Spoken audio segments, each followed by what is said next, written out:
তো মুখ্যমন্ত্রীর নির্দেশেই এটা করেছে পুলিশ, অভিযোগ নেয়নি, কারণ মুখ্যমন্ত্রী বলেছিল আপনারা সহজে এফআইআর নেবেন না।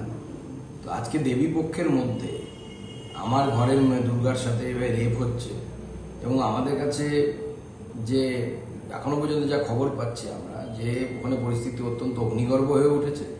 মানুষ এই পুলিশ প্রশাসনের বিরুদ্ধে যে বিক্ষোভ দেখাচ্ছে, এই বিক্ষোভটা শুধু পুলিশ প্রশাসনের বিরুদ্ধে নয়, এটা হচ্ছে পুরো মমতা বন্দ্যোপাধ্যায়ের বিরুদ্ধে বিক্ষোভ। মমতা বন্দ্যোপাধ্যায় এই মুহূর্তে লিটারালি রাজ্যটাকে সামলাতে পারছেন না।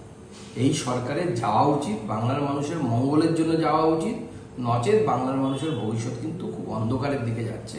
আমাদের ঘরের মেয়েদের যদি মান সম্মান ইজ্জত না থাকে, কোন দুর্গার পুজো করবো আমরা? কাকে নিয়ে উৎসবে মানবো? মুখ্যমন্ত্রীর কথা মতো বাড়ির মেয়েরা সুরক্ষিত থাকছে না, তুলে নিয়ে গিয়ে তাদেরকে ধর্ষণ করা হচ্ছে।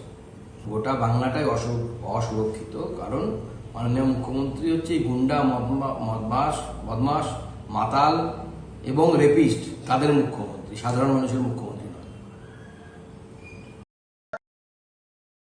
দ্য সহজ পাঠ, সহজ কথা, সঠিক তথ্য।